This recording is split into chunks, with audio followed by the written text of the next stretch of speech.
Bismillahirrahmanirrahim. Assalamualaikum warahmatullahi wabarakatuh. Syukur Alhamdulillah kita bisa berjumpa lagi di channel ini.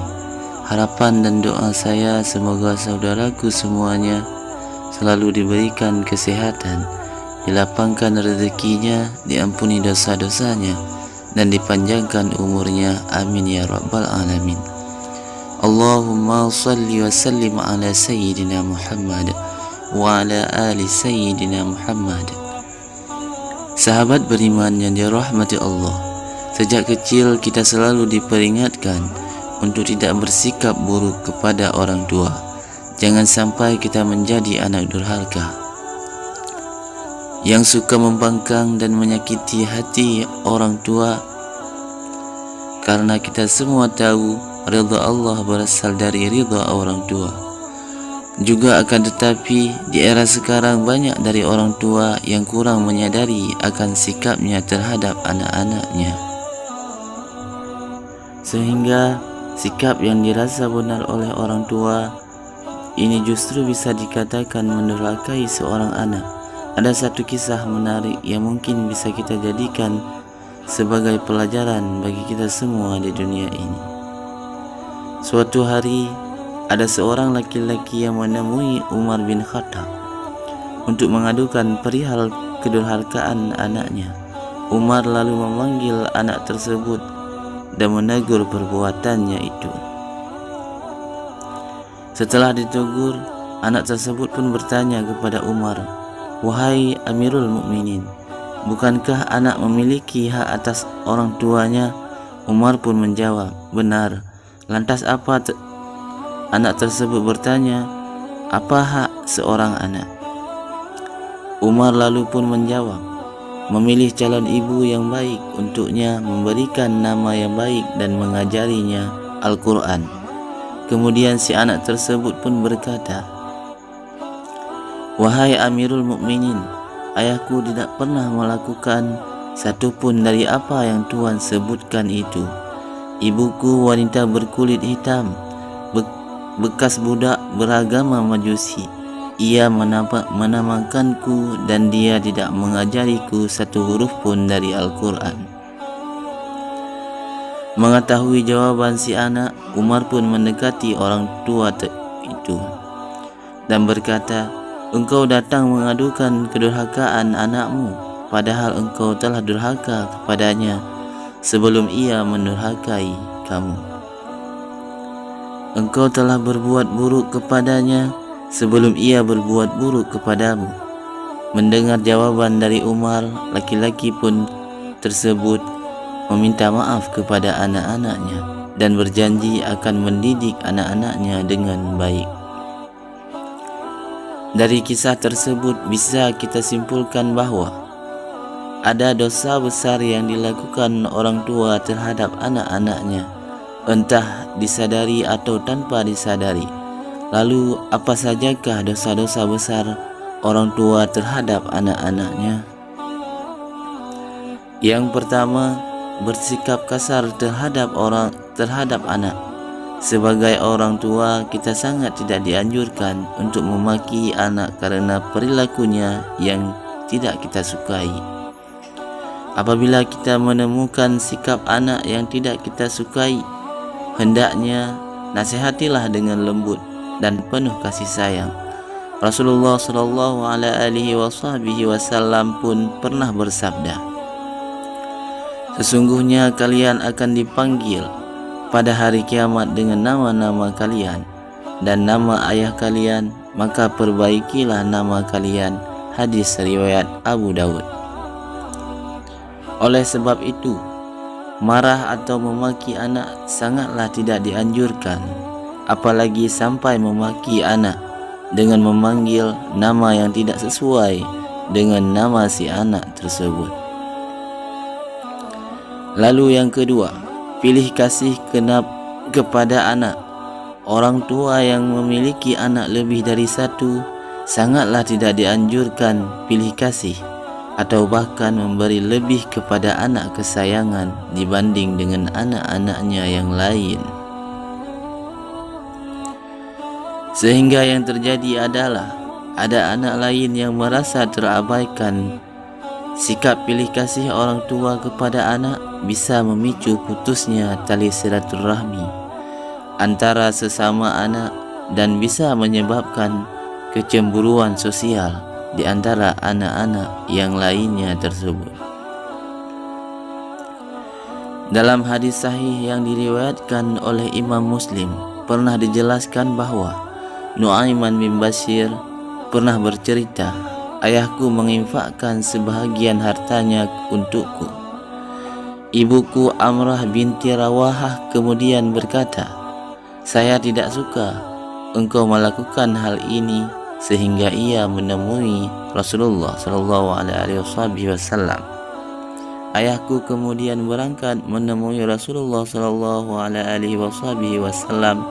sebagai saksi atas sedekah yang diberikan kepadaku. Rasulullah SAW pun berkata kepadanya, apakah engkau melakukan hal ini kepada seluruh anak-anakmu? Ia pun berkata, tidak Rasulullah. Rasulullah pun bersabda, bertawakkallah kepada Allah dan berlaku adillah kepada anak-anakmu. Ayahku kemudian kembali dan menarik lagi sedekah itu. Hadis riwayat Muslim.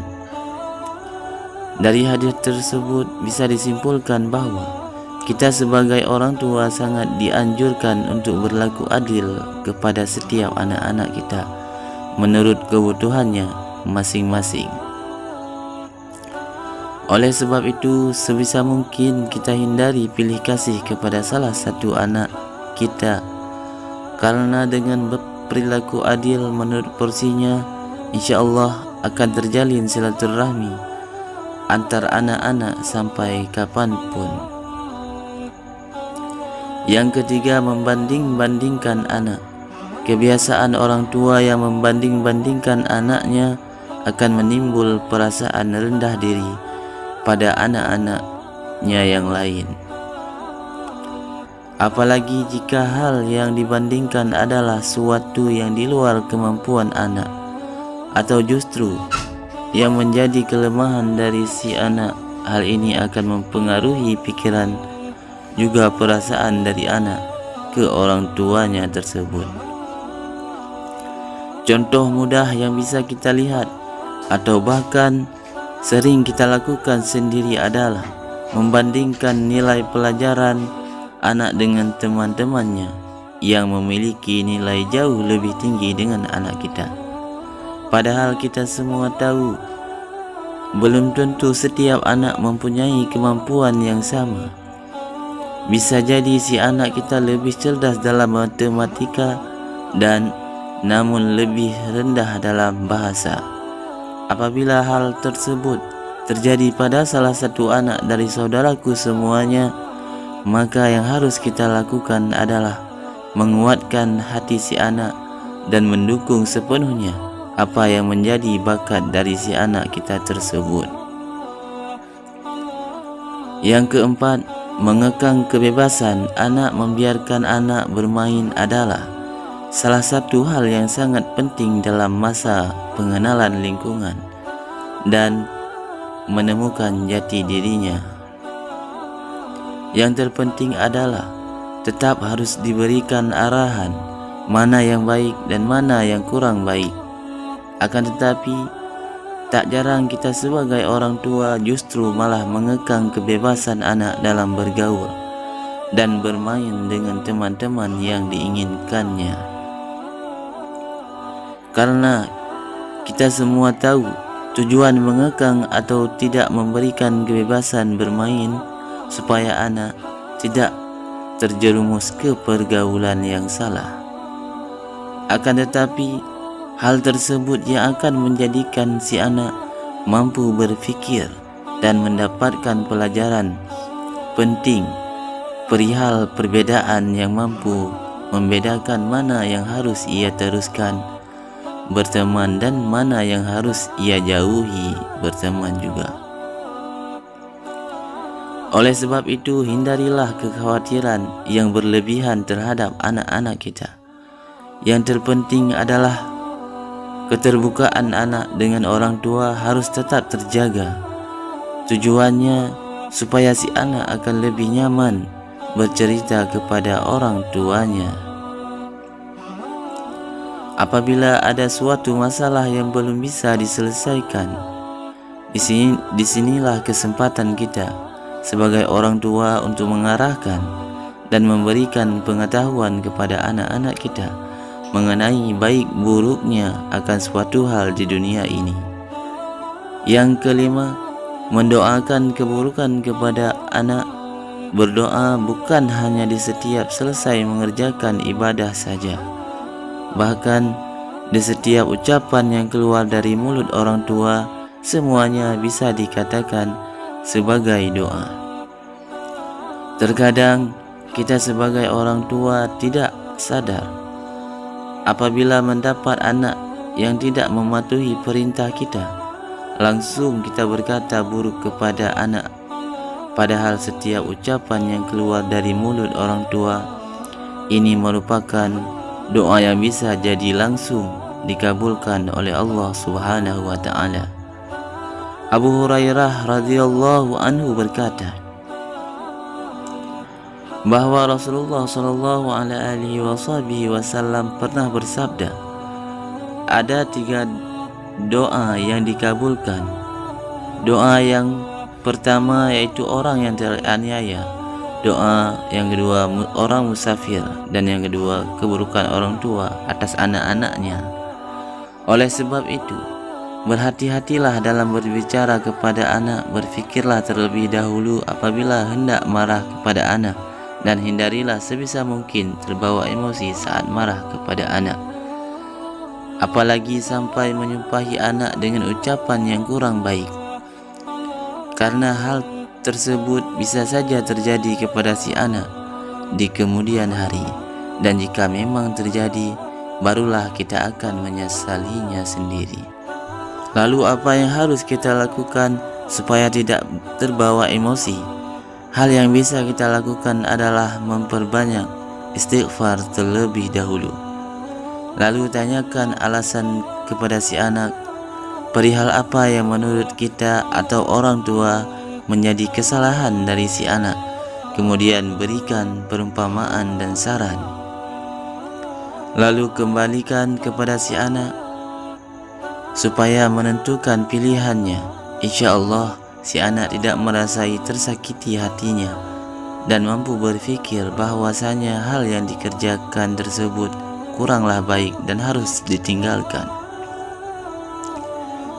Yang keenam, tidak memberikan pendidikan kepada anak.